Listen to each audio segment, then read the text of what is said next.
ஒரு பாத்திரத்தில் நல்லெண்ணெய் யூஸ் பண்ணியிருக்கேன். நல்லெண்ணெய் ஒரு 2 ஸ்பூன் விட்டுட்டு எண்ணெய் காஞ்ச உடனே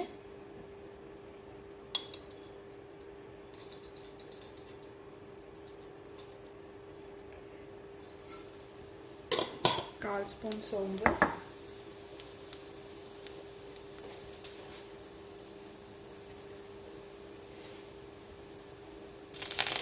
கருவேப்பிலை,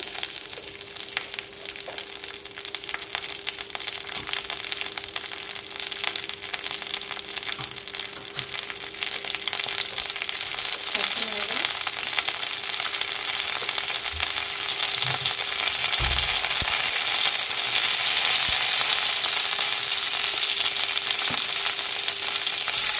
ஆனியன்,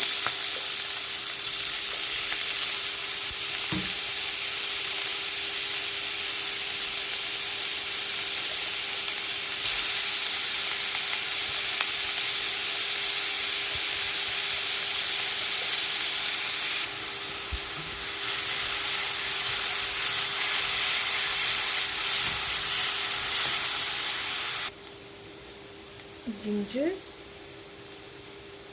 garlic paste.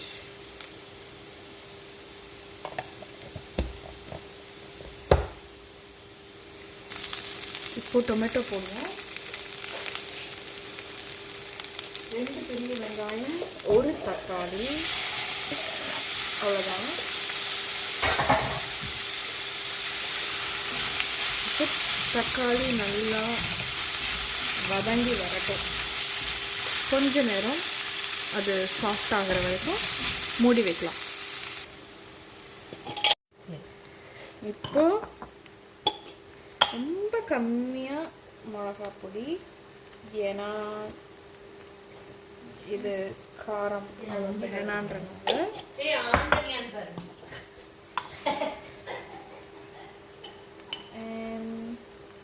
மஞ்சள் பொடி அண்ட் 3/4 ஸ்பூன் கிட்ட மல்லிப்பொடி, உப்பு,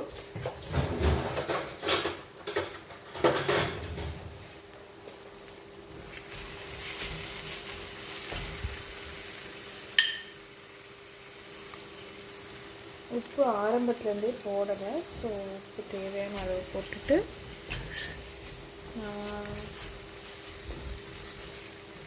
இப்போ இதுக்கு தேவையான தண்ணி,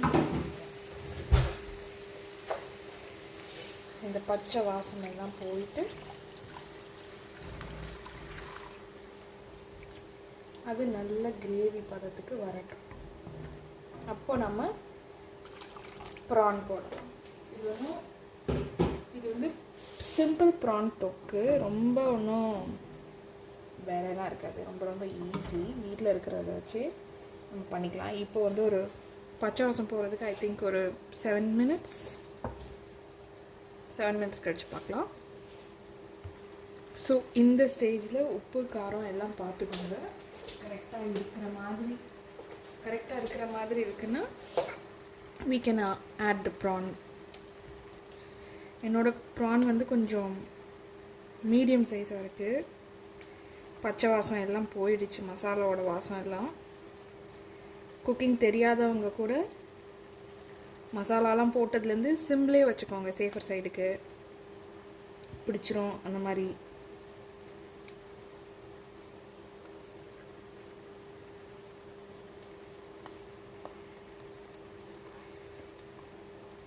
இது ஜஸ்ட் 1/4 கிலோ ப்ரான்.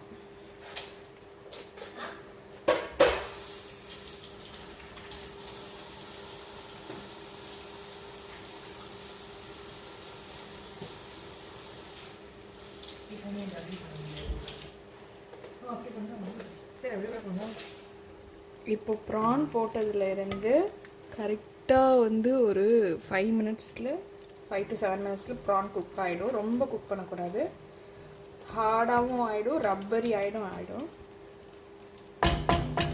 ஸோ கொஞ்சம் மீடியம் ஹை ஃப்ளேமில் வச்சுருவேன். இப்போ ப்ரான் போட்டு நல்லாவே ப்ரான் வெந்துருச்சு. நான் வந்து ஒரு 8 மினிட்ஸ் கிட்ட விட்டுருப்பேன்.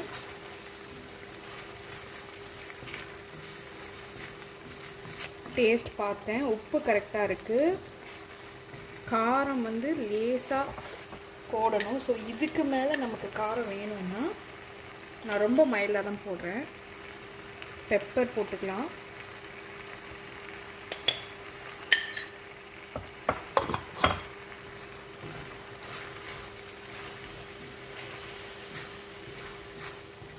ரைஸ், தோசை, சப்பாத்தி எல்லாத்துக்குமே இது நல்லாயிருக்கும்.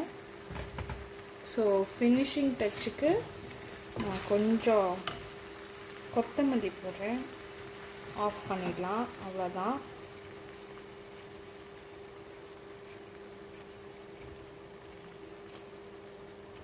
ரொம்ப சிம்பிளாக சுடு சோத்துக்கு போட்டு சாப்பிட்றதுக்கு ரொம்பவும் நல்லாயிருக்கும்.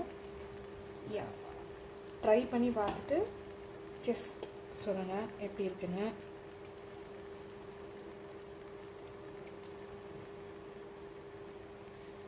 இது எனக்கு தெரிஞ்ச குக்கிங்.